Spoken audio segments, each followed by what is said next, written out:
పద్మశ్రీ పురస్కారం పొందే తొలి భారతీయ కళాకారుడు శ్రీ స్థానం నరసింహారావు గారి స్వీయ రచన నటస్థానం 13వ భాగం 26/9/20. ఏలూరులో మోతేవాళ్ళు ఒక నాటకం వెయ్యమంటే 1116 అడిగారు. వాడు 1000 రూపాయలు ఇస్తామన్నారు. ఆ డబ్బు నాకు డబ్బుగా కాక ఒక షీల్డ్గా తయారు చేసి ఇవ్వండి, నా పేరు మీద తర్వాత నేను అందరికీ నాటక పోటీల్లో అందజేయటానికి వీలుగా ఉంటుందని సజెషన్ ఇచ్చారు. అంతవరకు చెప్పుకోండి. స్థానం రోలింగ్ షీల్డ్ బహుశా అంతకుముందు ఎవరు పెట్టుండ్రి. కాంట్రాక్టర్లు ఒక వారం రోజుల్లో ఆ 1000 రూపాయలు నాకు పంపించి ఆ డబ్బుతో వెండిని బంగారాన్ని కొన్నా. తెనాల్లో కుత్తూరి వెంకటరమణయ్య గారి వెండి కొట్టులో అడుగున్నర షీల్డ్కు వెండి కొని వారి ద్వారానే ఆ షీల్డ్ తయారు చేసి దాని మధ్య భాగాన్ని ప్రసిద్ధ శిల్పి చింతాడ రాఘవాచార్యుల గారి చేత బంగారు నటరాజ విగ్రహాన్ని చేయించా. అది సర్వాంగ సుందరంగా తయారైంది. మా కాంట్రాక్టును అనుసరించి 25/8/1944 ఏలూరు కేసరి టాకీస్ హాలులో మా సారంగధర నాటక ప్రదర్శించాం. ఏలూరు పుర ప్రముఖులు విశేషంగా నాటకానికి వచ్చి ప్రదర్శన కూడా చాలా రసవత్తరమై ప్రజా ఆకర్షణ పొంది. ఆ రోజున మోటే నారాయణరావు గారు జమీందారి గారి ద్వారా నాకు ఆ షీల్డ్ బహూకరించారు. నాటకమైన తర్వాత దాన్ని మళ్ళా తెనాలి తీసుకొచ్చా. ఒక అనుకూలమైన రోజున తెనాల్లో ఆ షీల్డ్ను మేళ తాళాలతో ఊరేగించి రత్నా టాకీస్ హాలులో సభ జరిగింది. ఆ సభలో ఆంధ్ర నాటక కళా పరిషత్ అధ్యక్షులు శ్రీ మేకా వెంకట రంగయ్యప్పారావు గారికి బహూకరించాను. ఆయన ఉయ్యూరు జమీందారు అంటారు, నుదిబిడ్డ. అది ఈనాటికి ఏటేటా రోలింగ్ షీల్డ్గా ఊరూరా సంచారం చేస్తుంది. నూతన నటుల కాంబినేషన్ ప్రదర్శన ఏలూరులో 1935లో నాకు జరిగిన అవమానం బాధ వల్ల తర్వాత కాలంలో ప్రదర్శించే నాటకాలలో నూతన నటుల కాంబినేషన్ బాగా ఉండదని వేషధారణకు అంగీకరించేవాణ్ణి కాదు. అందులో ముఖ్యంగా తులాభారం నాటకానికి నాతో అలవాటు పడిన నటులతోనే కాంట్రాక్ట్ ఇస్తూ ఉండేవారు. ఎలాంటి ప్రసిద్ధ నటులైనా కలిసి వేసే నాటకాలకైనా ముందుగా వాళ్లతో రిహార్సల్స్ జరిపించి సరి చేసుకొని కానీ రంగస్థలం మీదకి వెళ్ళేవాళ్ళం కాదు. కానీ రంగస్థలం మీద సంచరించే విధానం మాత్రం రిహార్సల్స్లో అంతగా లభ్యమయ్యేది కాదు.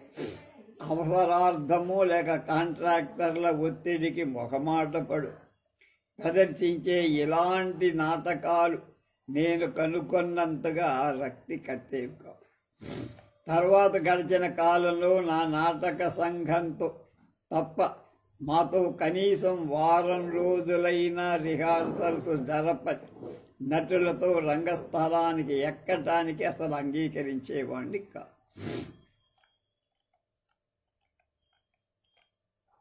నటస్థానం 3వ భాగంలో 2వ అధ్యాయం ప్రేక్షక అభిరుచులు. ప్రేక్షకాభిరుచుల్లో అనుభవాలు అనేక విధాలుగా ఉంటాయి. నాటక ప్రదర్శన చూడటానికి హాల్లో నిండిన ప్రేక్షక మనస్తత్వం ఒక విధంగా ఎప్పుడు ఉండదు. వారిలో అనేక రకాల తెగలవైన మతస్థులు, స్త్రీ పురుషాదులు ఉంటారు. వారి అనుభవాలు, ఆశయాలు, వయోవృద్ధ భేదాలు అనుసరించి కూడా వివిధ విధాలుగా లెక్కకు మించి ఉంటాయి. నాటక ప్రారంభానికి ముందుగా వచ్చి ఆసీనులైన వారిలో చిత్తవృత్తిని కూడా ఒక్కొక్కసారి ఒక్కొక్క విధంగా ఉంటుంది. ప్రదర్శన వీక్షణాభిలాషతో అప్పుడే భోంచేసి వగర్తూ వచ్చిన వాళ్ళు కొంత, ఇంటి పెద్దలను మోసగించి డబ్బు దాచుకొని వచ్చేవాళ్ళు కొంత, ఇంటి బంధువులు వెంటబడగా ధనం లేక వల్లను మరో కారణం వల్లను వాళ్ళని తప్పించుకొని వచ్చేవాళ్ళు కొందరు వచ్చి తమ సాంసారిక విషయాలను కానీ లోక వ్యవహారాలను కానీ ముచ్చరించుకునేవాళ్ళు కొందరు, సరైన చోటుకై తగవులాడుకునేవాళ్ళు కొందరు. ఇలా అనేక విధాల చిత్తవృత్తితో నృత్యుండి ఉంటారు వీక్షకులు. వీరందరి మనస్సును ఏకం చేసి తమ ప్రదర్శన వైపుకు తిప్పుకోవాల్సిన బాధ్యత నటుల మీద ఎంతైనా. ప్రేక్షకాభిరుచులు వివిధ విధాలుగా ఉంటాయని పైన చెప్పే కదా.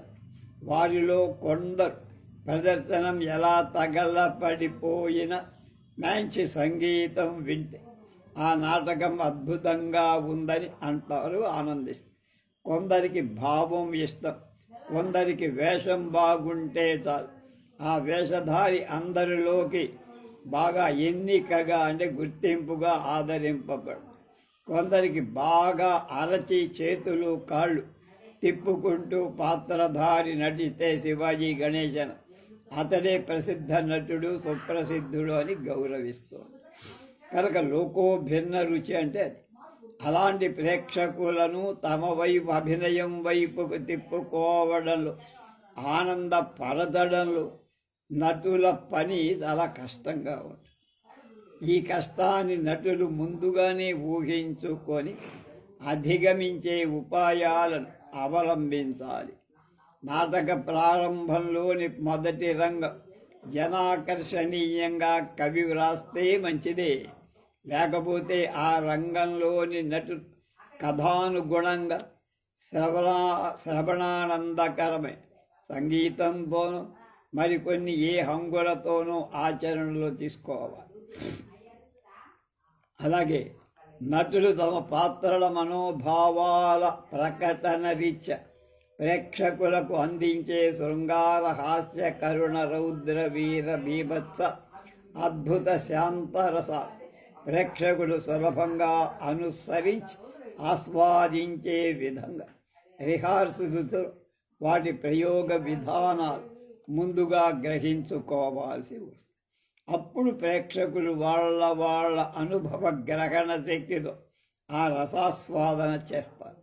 ఈ అందించడంలో ప్రేక్షకుల వ్యవధికి అసంతృప్తి కలిగితే అది అందించే నటుల అభినయ శక్తి లోపం అవుతుంది, కానీ ప్రేక్షకుల గ్రహణ లోపం మాత్రం కాదు. వీరిలో బాలబాలికలు లోకానుభవ మాన్యులు వదిలేయాలి. అంటే లోకానుభవ శూన్యులు, లోక అనుభవం లేని వాళ్ళని తీసేసి మిగతా వాళ్ళు సమిష్టి రిహార్సల్స్లో అలబడిన ఈ భావ ప్రకటన విధానం లోకహితానుసారంగా నిర్దుష్టమైన పరిపుష్టి పొంది ఉంటే ఆ నటులు విచ్చలవిడిగా సంగీతం పాడకపోయినా లేక అసలే పాడకపోయినా పెద్దగా అరవకపోయినా వారి పాత్రానుగుణ్యమైన భావాభినయం ప్రేక్షకులను మొత్తం మీద ఆకర్షిస్తూనే ఉంటుంది. అప్పుడు ఆ నాటక ప్రదర్శనం ప్రేక్షక మనఃపలకాల మీద కొంతకాలం వరకు చిత్రకళా ప్రదర్శనలాగా మెసడుతూనే ఉంటుంది ముద్రపడి. ఇది నటుల ఏకాగ్రత మీద ఆధారపడి సమిష్టి నాటక సాధనలతోనే లభ్యం.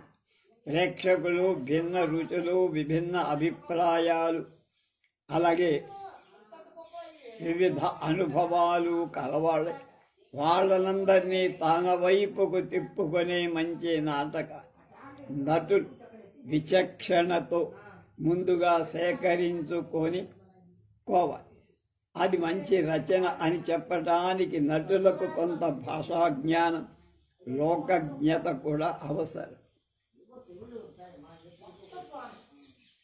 అలాంటి దానిని రసవత్తరంగా చూపించటానికి నటన చాతుర్యం ప్రతిభ అంతకు మించి కాదు. నాటక రసం రుసులూరించేది అయినప్పుడు దాన్ని బంగారు పాత్రలో పోసి ఇచ్చిన, మట్టి పాత్రలో పోసిచ్చిన ప్రేక్షకులు ఇష్టంగానే తాగుతారు. ఇక్కడ పాత్ర అంటే నాటకంలో కవి సృష్టించిన భావాలకు నటులు ధరించే కల్పిత రూపమని, అంతేగాని టిప్ప డొప్పగా దాన్ని నాటక పాత్ర. అంతేకాని మనం ఏ ద్రవాన్నైనా పోసుకు తాగే కొండ పెంకో కప్పు సాసరో కాదన్నారు. మంచి వేషం, మంచి పాత్ర పోషణ ఏకమైతే అది బంగారు పాత్రగా భావిస్తాం. దీనికి విరుద్ధమైంది మట్టి పాత్ర అనుకో. పాత్ర బంగారం లాంటి వేషం అయితే, అంటే పాత్రానుగుణ్యమైన వేషం ధరింపబడితే ప్రేక్షకులు నేత్రానందకరంగా మరింత ఇష్టం అందరి రసాన్ని గలుగుతారు. తదన్యమైతే కళ్ళు మూసుకొని తాగుతారు, తప్పదిరా భరించాలి.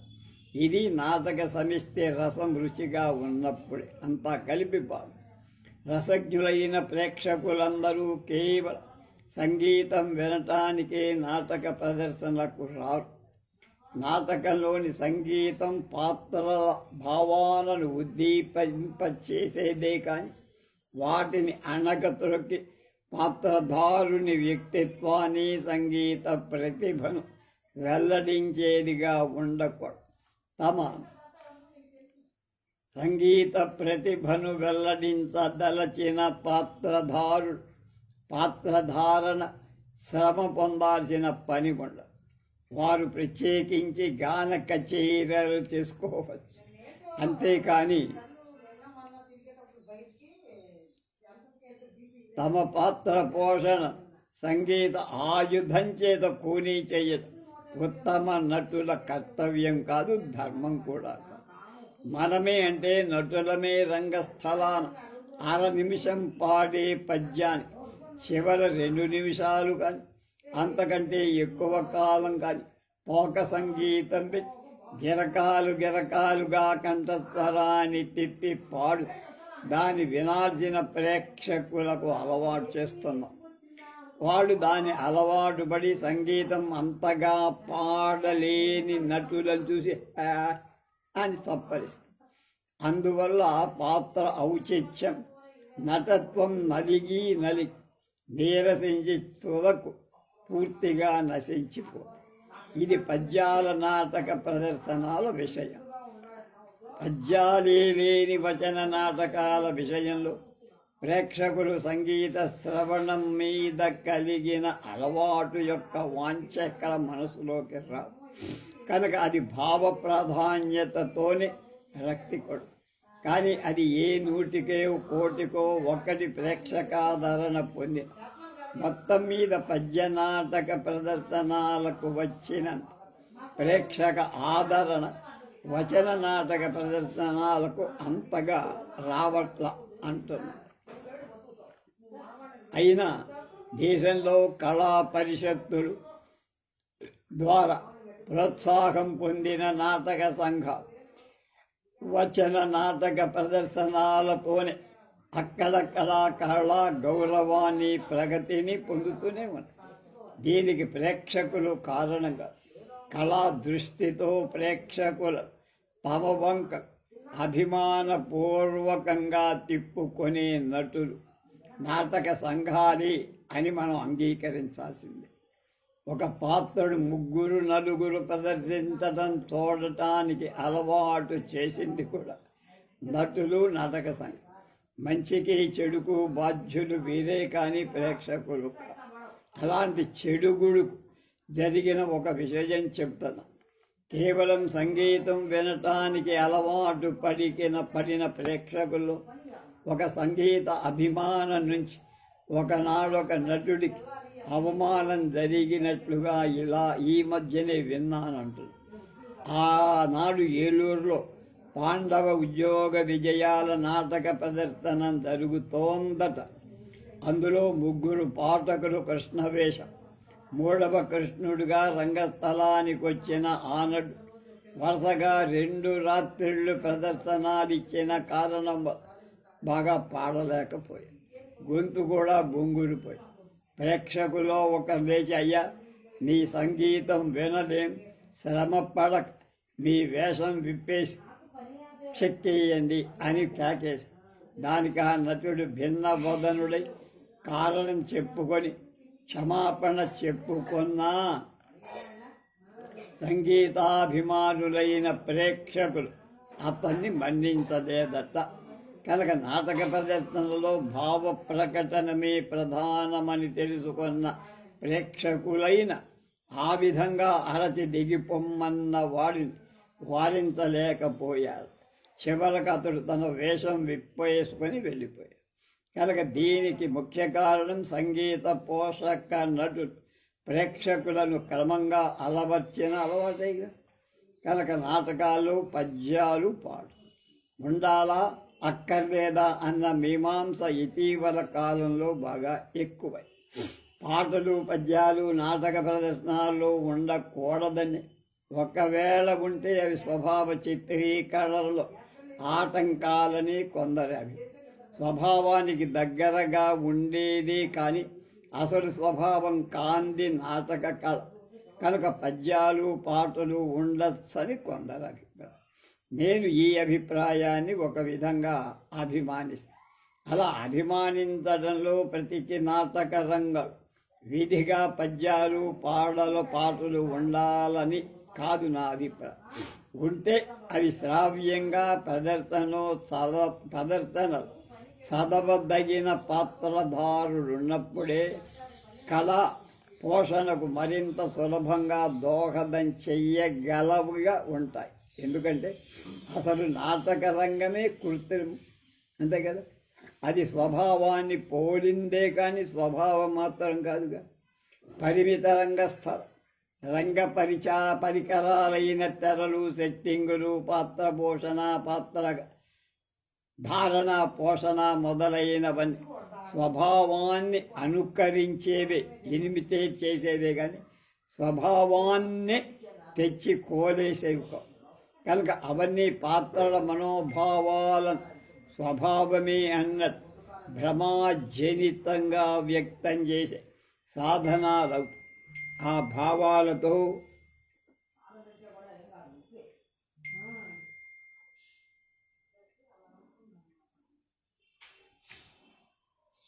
సాధనాలు ఆ భావాలను గద్యంలో చెప్పిన, నువ్వు పద్యంలో ఏడ్చిన, లేక పాటల్లో ముత్తుకొని పాత్రధారుడు తమది కాని మరొకది అంటే పాత్ర మనస్తత్వాన్ని తన మీద వేసుకొని చెబుతూ నటించేదే నాటక కళాహృదయం.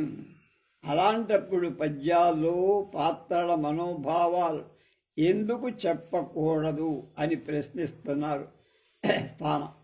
అదే కాక నాటకం అనేది వినోదాత్మకమైనటువంటి విజ్ఞానాన్ని ప్రేక్షకులు అందించే ఒక ప్రక్రియ.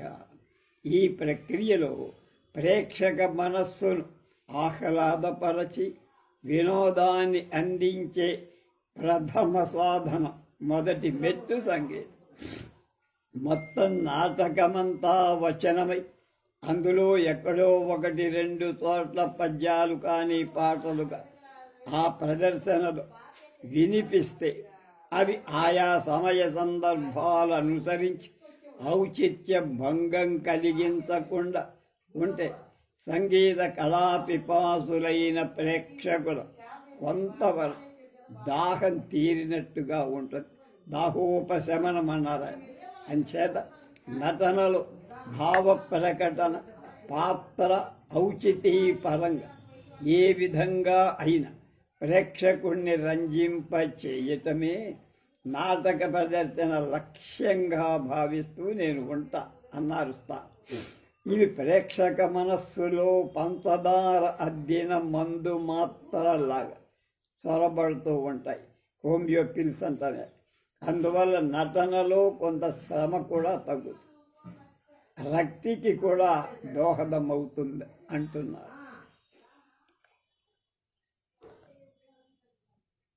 అయితే ఈ పద్యాల నాటకాలను ప్రదర్శించటానికి అన్ని నాటక సమాజాల్లోని పాత్రధారులంతా సమర్థులుగా ఉంటారా అంటే కాంపిటెంట్ అంటారే ఉండరు. వీరిలో కొందరైనా పద్యాలు వాటి భావాలకు తగిన రాగ ప్రస్థారాలు శ్రావ్యంగా చదవగలిగిన వాళ్ళైతేనే ఆ నాటక ప్రదర్శనలు రక్తి కడుతున్నాయి. పద్యాలు చదవలేని వాళ్ళు అలాంటి నాటకాలు చేపట్టితే హాస్యాస్పదమే అవుతుంది, అల్లరి పాలు కూడా అవుతుంది వాళ్ళ శ్రమంతా.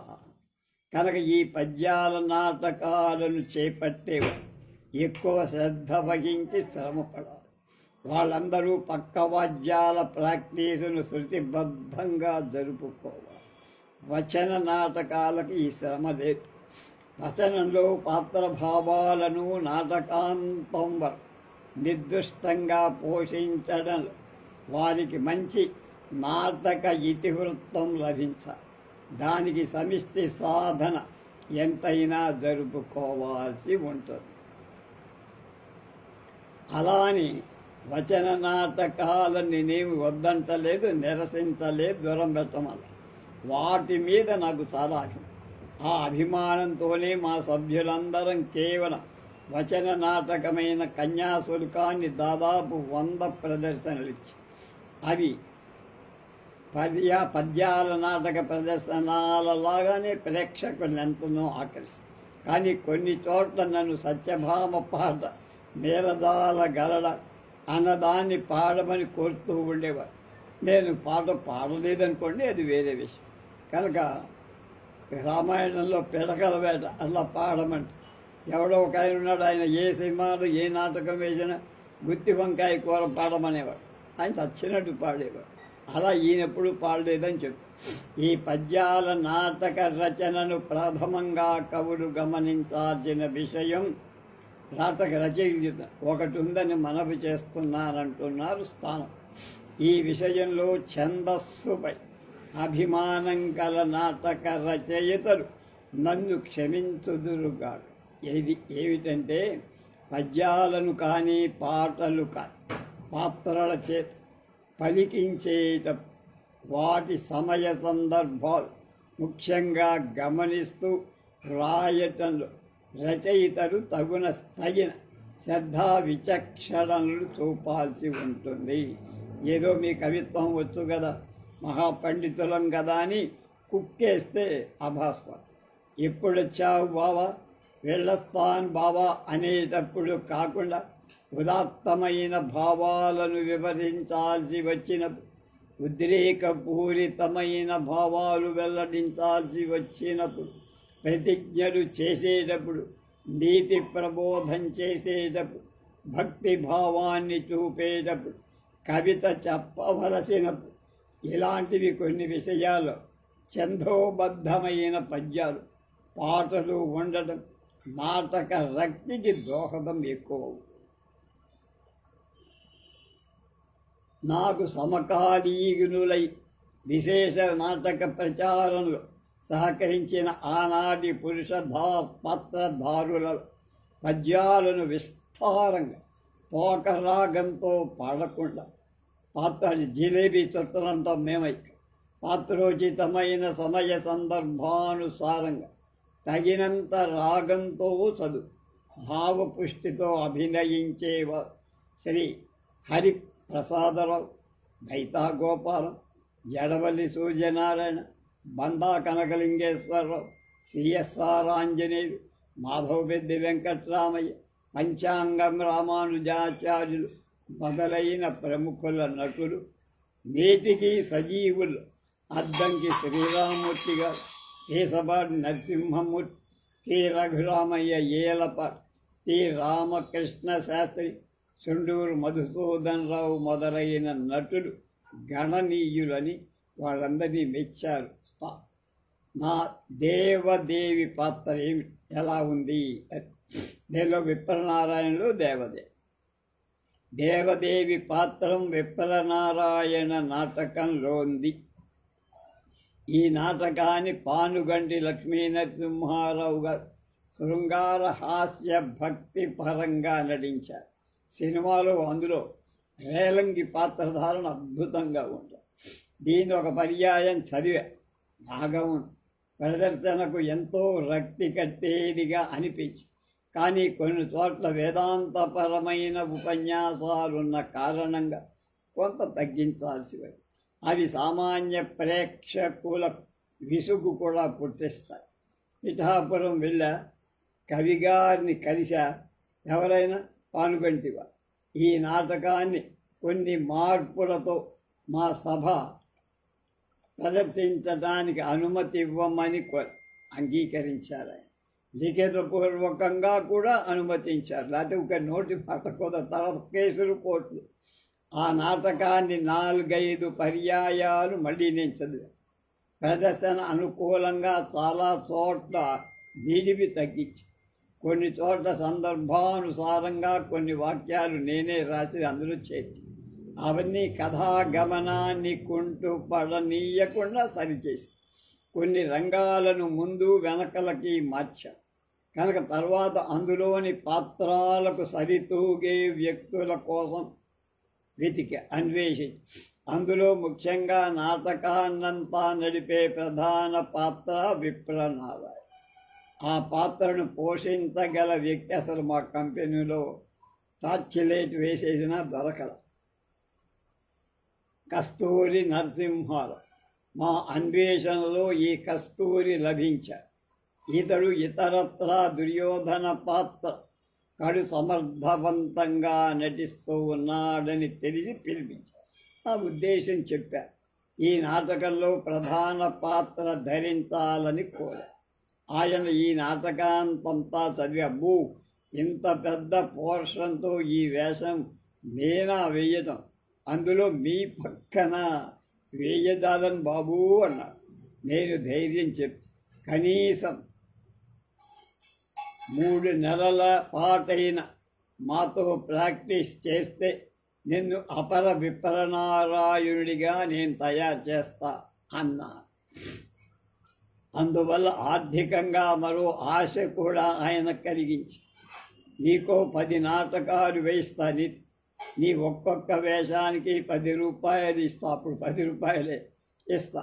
6 నెలల్లో ఈ 10 నాటకాలు వేయించకపోతే మిగతా డబ్బంతా నేనే ఇచ్చేస్తా అనుకున్నప్పుడు అని ప్రోత్సాహం. అప్పటికి ఆర్థిక పరిస్థితికి సుముఖుడయ్యా. అతని శక్తి అతనికి తెలియదు. ఆంజనేయుల ఆయనకు గల అమాయకపు ముఖ కవళికల విగ్రహంలోంచి ముందుగానే నేను ఒక మహాభక్తుని మానసికంగా దర్శించా. కస్తూరికి సహజంగా ఏర్పడిన శరీరక అవయవ లక్షణాలు ఆ పాత్ర తత్వాన్ని మూర్తిమంతం పెర్సానిఫై అంటారు చేసుకున్నట్టు. నిండయిన విగ్రహం, గుండ్రని ముఖం, గుండ్రని కనుబొమలు, భక్తి భావాన ఆర్ద్రమైన కళ్ళు, 2 కళ్ళు, కనుగవ, ఆకర్షణీయమైన అమాయకత్వం, మంచి బొజ్జ, దేహం మీద ఎక్కడా రోమాలు లేవు, చామన ఛాయ కంటే మించిన కుకింత ఎరుపు, బట్ట తల, ఆ తల వెనుక క్రీవ్ హైర్తో చిన్న ముడిని ఏర్పడి ఆ ముడిలో తులసీదళంతో చెవిలో ఒక కుసుమాన్ని అంటే పువ్వుని ఇరికించి ఊర్ధ్వకుండ్రాలు పంగనామాలు పెట్టి చూస్తే నా స్వామి రంగా అప్పుడే శ్రీరంగం నుంచి దిగి వచ్చి వైష్ణవ ఆళ్వారుగా భాషిస్తాడని నా మనసుకి ఎందుకో తోచి. ఈ నాటకంలో మొదటగా దెందుకూరి సుబ్రహ్మణ్య శాస్త్రి విప్రనారాయణుడి శిష్యుడిగా, వంగర వెంకట సుబ్బయ్య వేశ్య మాతగా, కొండపాక గోవిందరావు మధురవాణిగా, నేను దేవదేవిగా పాత్రలు చదివి 3 నెలలు క్రమ తప్పకుండా రిహార్సల్స్ చేసి. దేవదేవి అంటే విప్రనారాయణ దగ్గర ఉండే ఆవిడ. మొదటగా తెనాల్లో నాటకం ప్రదర్శించి అందులో నా పాత్రకు పద్యాలు పాటలు లేని కారణంగా నా పాత్ర పోషణ మొత్తం మీద అనుకున్నంతగా రాణించలేదని అర్థమై, పాటలైతే అలవాటు చొప్పున కొన్ని రాసుకున్నా కానీ పద్యాలకు ఛందస్సు తెలియని కారణం వాటిని రాసుకోవాలి. వాటిని కూడా వ్రాయాలనే కాంక్ష నాలో బీజాంకురమై బాగా పెరిగింది. నా పద్య రచన బజారు నుంచి సులక్షణ సారం అన్న చిన్న ఛందశాస్త్రాన్ని తెప్పించి పద్య రచన మీద నాకున్న ప్రగాఢ వాంఛ వల్ల ఆ పుస్తకాన్నంతా చదివి నాకు అవసరమైన కొన్ని పద్యాలకు మాత్రమే ఛందస్సు తెలుస్తుంది. ఆ పద్య రచనకు ఉపక్రమించా మొదలుపెట్టా. ఒక్కొక్క పద్య రచనకు 4 రోజులు దీక్ష వహించి 10 కాగితాలు చిత్తులను కొట్టేసి ఎలాగో కొన్ని పద్యాలను నా పాత్ర భావాలకు అనుగుణ్యంగా రాసుకున్నా. అందులో మచ్చుకు 2 ఉదహరిస్తా. ఒక సందర్భంలో దేవదేవి తన అక్కతో ఆమోమందం నా విలాసమును ఉయ్యారపు నాట్యమున్ ఆమూలాగ్రము జూచితేని సఖియా అస్మదృశల్వేశ్యలే ఈ మహాత్ముని చెంత శిష్యులయి సేవింపంగ అర్హుండుగా కామేచ్ఛన్ కలిగించు నేర్పరుడుగా కనిపించునే వీడు ఇతన్న.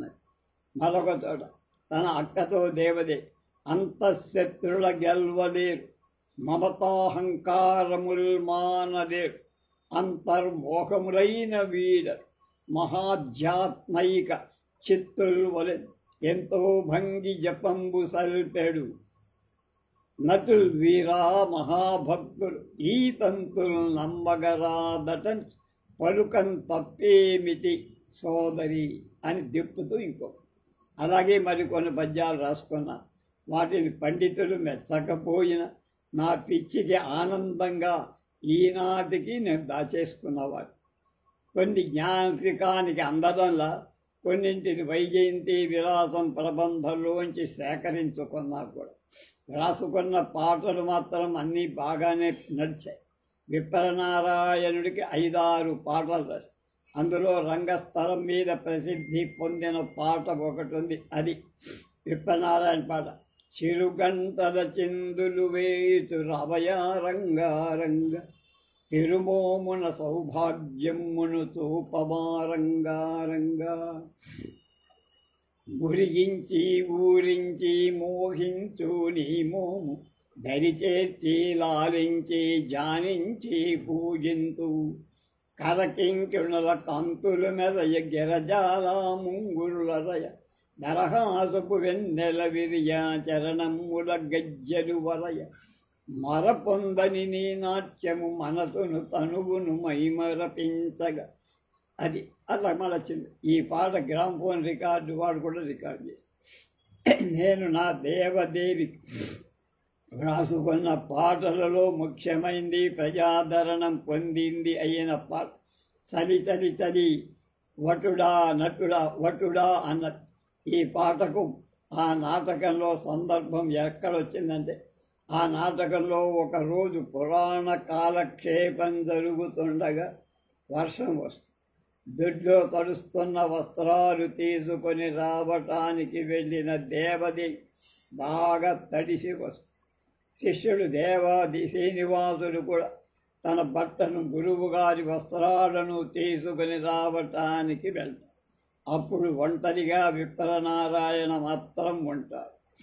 ఆ సమయం కనిపెట్టి దేవదేవి ఆయన దగ్గరకు తడిసిన బట్టలతో వణుకుతూ వచ్చి తన వ్రేళ్ల కొనల నుండి జారి నీటి బిందువులను విదిలించుకుంటూ అప్రయత్నాభిలాషంతో ఆయన మీద కూడా నీటి బిందువులను విదిలిస్తూ ఆ పాట. అప్పుడు ఆయన తన మీద పడిన ఆ బిందువులకు పులకరిస్తూ వెర్రి నవ్వు ముఖం పెట్టి ఆనందిస్తూ ఉంటా. ఆ పాట పాడుతూ నేను అభినయిస్తూ ఉంటే ఎండాకాలంలో కూడా ప్రేక్షకులు తమకు చలి పుట్టినట్లుగా ఆనందిస్తూ ఉండేవారు. ఆ పాట ఇది. చలి చలి చలి వటుడ చలితమగు చలి చలి చలి విటుడ ఉలకలగు నామేను వనకెన్ చలి చలి చలి సేవలో వ్యత్యాసముండున సేవిక సేవ్యుని సేవింప దోషమ ఏ మైకముగానిది మైమరపేము మనసుకు కళ్ళెము అనిపించినది ఒంటరి దానిని జంట గూర్చనిది జంట ఏకమై జరువు సేయని శ్రీనివాసు నెటకు చేర్చని వర్షం స్వేచ్ఛగా శ్రీరంగ భజనకు పులికొల్ చలి చలి చలి చనువు లేకమై తపన మొక్క మెరిమెడు తరిమెడు మనసుకు ధన్యత కూర్చొని చాలా అద్భుతంగానే రాశారు. బాగుంది. ప్రేక్షక తన్మయత్వపు ఆక్రోశం. ఒకనాడు వరంగల్లో విప్రనారాయణ నాటకాన్ని ప్రదర్శిస్తాం. అందులో ఈ ఘట్టంలో విప్రనారాయణుడు తన శిష్యురాలైన దేవదేవి కోసం వైశ్యావాటికలో ప్రవేశిస్తాడు. అప్పుడు వేశ్యామాత కోపంతో అతని కాలి చెప్పు చేత తల మీద కొడుతుంది. ఆ దెబ్బకు అతడు వివసుడై రంగా అంటూ కింద పడి ఈ దృశ్యాన్ని అత్యంత భక్తి శ్రద్ధలతో చూస్తా 60 ఏళ్ల వైష్ణవ భక్తుడు ప్రేక్షకుల్లోంచి లేచి నిలబడి అయ్యో అయ్యో అయ్యో అదేం పనర్రా మూర్ఖముండా కొడుకుల్లా అని ఆక్రోశిస్తూ కాకి జనం ఆయన చుట్టూ ముగి.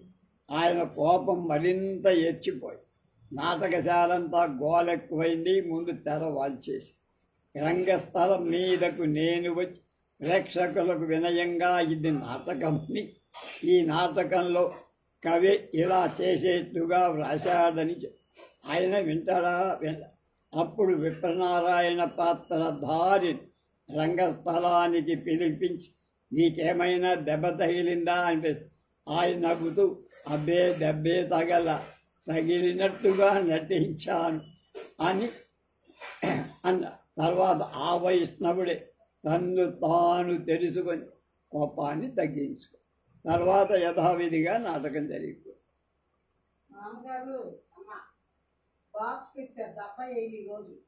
రేపు జంఝాల పాపయ్య శాస్త్రి గారు ప్రశంస ఎలా చేశారు రేపు తెలుసు.